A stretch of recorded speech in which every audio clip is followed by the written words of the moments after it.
दोस्तों एक बार फिर से स्वागत है आपका प्रजापति न्यूज में।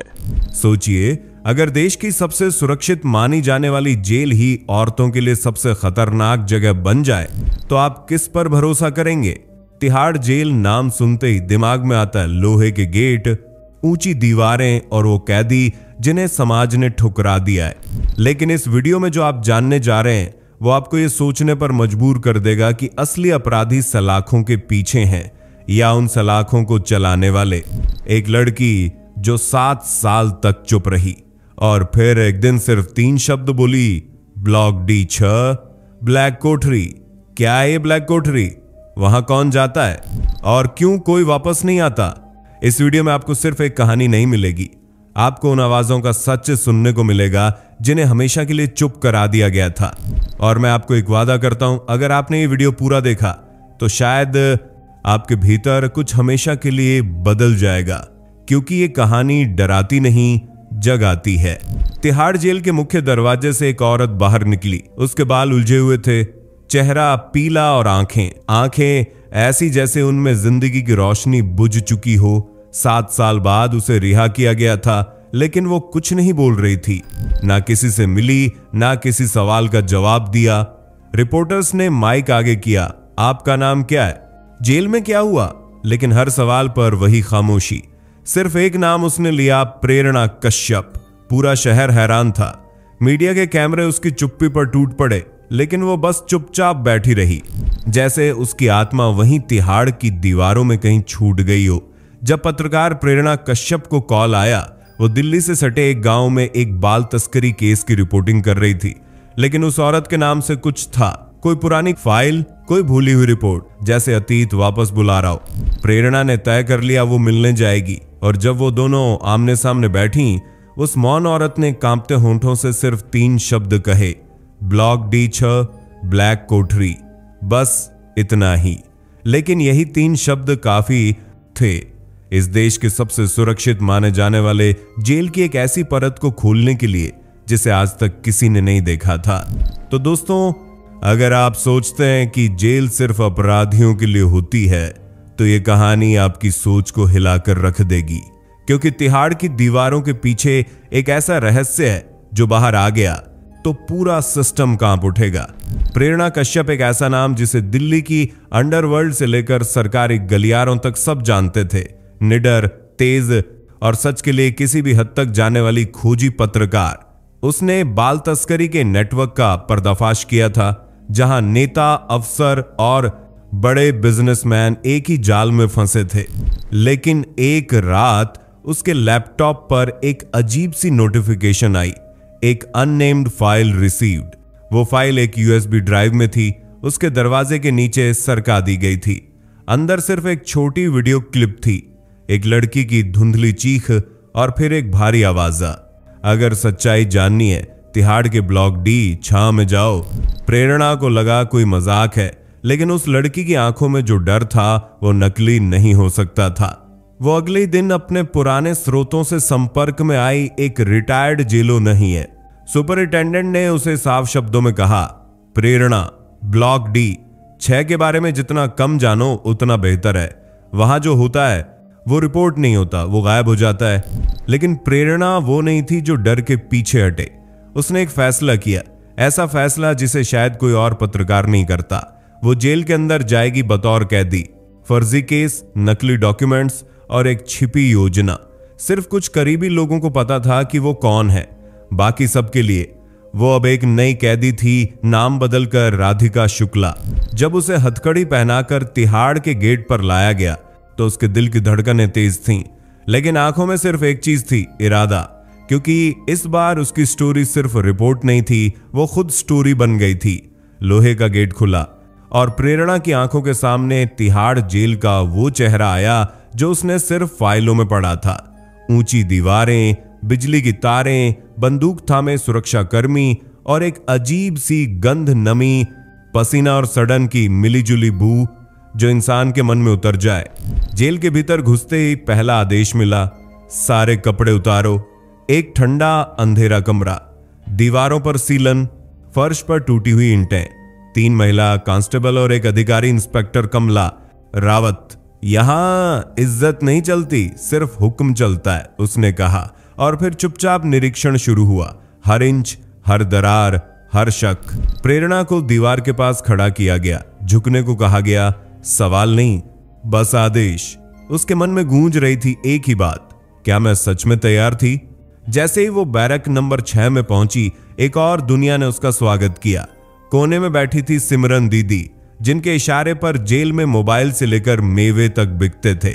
उनके चारों ओर खड़ी थीं छोटी छोटी लड़कियां, कुछ चुप, कुछ डरी हुई और कुछ टूटी हुई।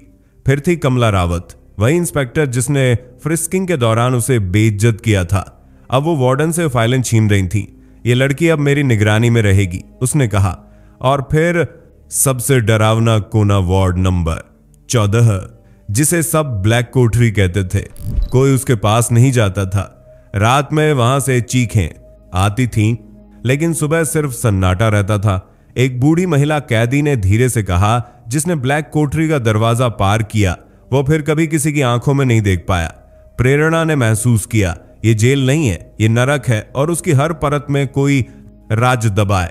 लेकिन अब वो लौट नहीं सकती थी, क्योंकि उसे सच जानना था, और शायद ये सच उसकी जान भी ले सकता था। प्रेरणा तिहाड़ में आए अभी मुश्किल से 5 दिन ही हुए थे जब उसने पहली बार शिल्पा को देखा, एक 17 साल की मासूम सी लड़की, जिसकी आंखों में अब भी दुनिया को देखने की मासूमियत बची थी। वो हमेशा कोने में बैठी रहती थी, किसी से बात नहीं करती, बस एक पुराना टेडी बियर पकड़कर सो जाती। उस रात लगभग 9 बजे वार्डन की आवाज गूंजी, शिल्पा चलो, काउंसलिंग के लिए बुलाया गया है। शिल्पा सहमी हुई उठी। उसकी आंखें प्रेरणा से टकराईं, कुछ कहना चाहती थी शायद, लेकिन जुबान जैसे बंद हो गई हो। वो चली गई और फिर कभी वापस नहीं आई। सुबह जेल में अफरा तफरी थी, लेकिन किसी ने सवाल नहीं किया। रजिस्टर में तो उसका नाम ही नहीं था। प्रेरणा ने जब पूछा तो सिमरन दीदी ने सिर झटका। कौन शिल्पा? यहां रोज आती हैं लड़कियां, रोज जाती हैं, याद कौन रखता है? लेकिन प्रेरणा याद रखती थी। 3 दिन बाद जब वो सफाई वाले क्षेत्र से गुजर रही थी, एक बूढ़ी महिला झाड़ू लगाते लगाते उसके पास आई गूंगी थी, पर उसकी आंखों में कहानियां थीं। उसने अपनी जेब से एक टूटी हुई चूड़ी निकाली, खून से सनी हुई, और प्रेरणा की हथेली पर रख दी। फिर बस एक शब्द फुसफुसाया, ब्लैक कोठरी। प्रेरणा का बदन सिहर गया। उसने चुपके से रजिस्टर की दूसरी फाइलें खंगाली।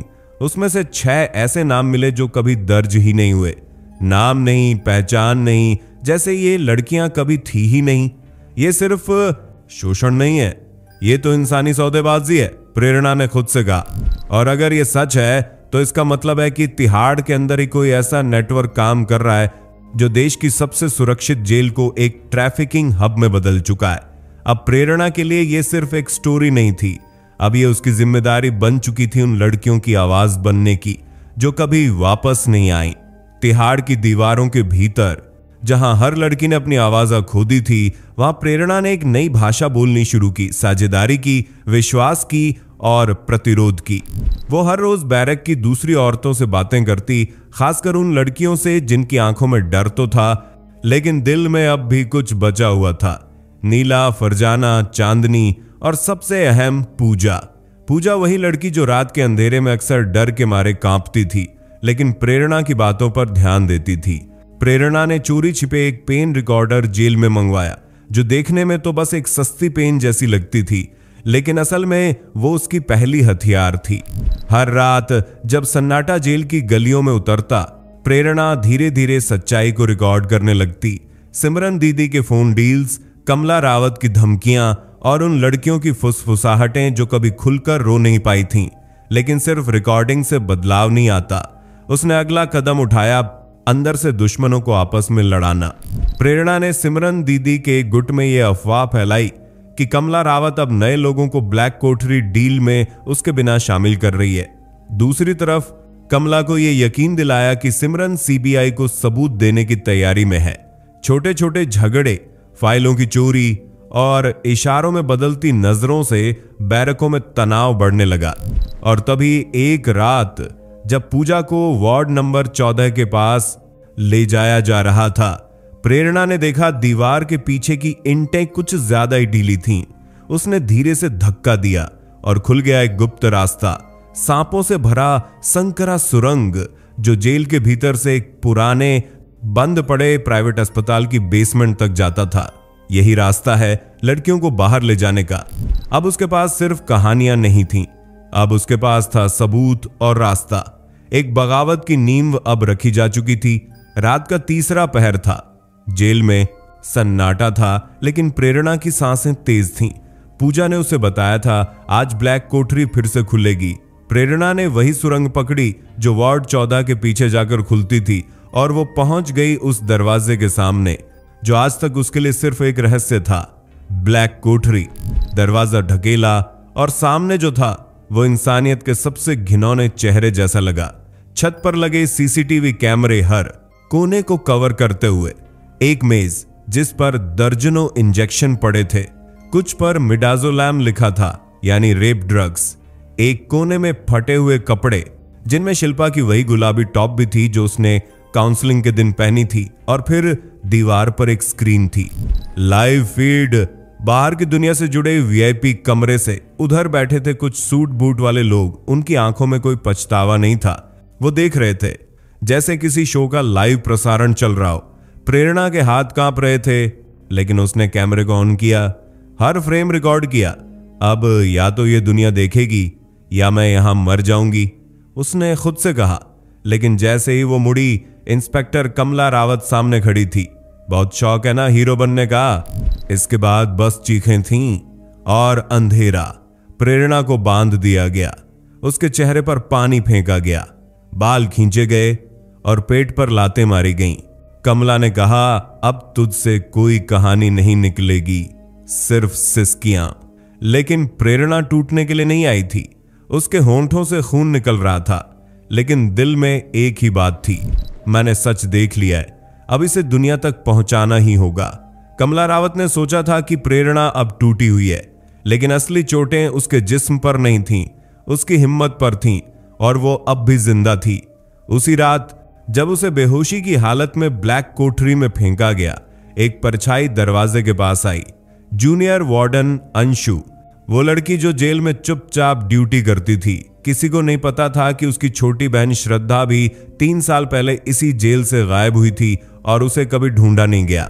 उसने प्रेरणा के जख्मों पर मरहम लगाया और उसके कपड़ों में छुपाया गया पेन रिकॉर्डर बाहर निकालकर अपने चचेरे भाई एक लोकल न्यूज चैनल एडिटर को भेज दिया। अब खेल खत्म होगा, प्रेरणा ने कहा। सुबह होने से पहले आग लग चुकी थी।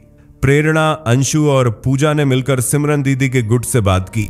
जब उन्हें दिखाया गया कि वाईपी लोग उनकी बहनों बेटियों को देखकर पैसे उड़ा रहे हैं, तो कुछ ने पहली बार हथियार उठाए। ताले टूटे, दरवाजे खुले, सायरन चीखा। कैदियों ने चिल्ला चिल्लाकर अपनी कहानियां सुनानी शुरू की। कमला और उसके गार्ड्स ने रोकने की कोशिश की, लेकिन अब बहुत देर हो रहा चुकी थी। 6:30 AM दिल्ली में तेजी से फैल रही एक news breaking headline exclusive, Tihar black cell exposed. CBI की गाड़ियां जेल के बाहर खड़ी थीं। अंदर घुसे अफसरों ने वो देखा जो शायद उन्होंने भी कभी नहीं सोचा था। ब्लैक कोठरी की दीवारों में लगे कैमरे, ड्रग्स के पैकेट और फाइलें जिनमें दर्ज थे गायब हुए नाम। प्रेरणा जेल के बीचों बीच खड़ी थी, लहूलुहान, लेकिन उसकी आंखों में चमक थी। अब यह आवाज दबेगी नहीं। पूरे देश ने देखा पहली बार कोई कैदी नहीं, एक क्रांतिकारी तिहाड़ की दीवारों को हिला रहा था। तिहाड़ की दीवारों ने वो चीखें सुनी थीं जो अदालतों तक नहीं पहुंची, लेकिन अब वो चीखें देश की संसद में गूंज रही थीं।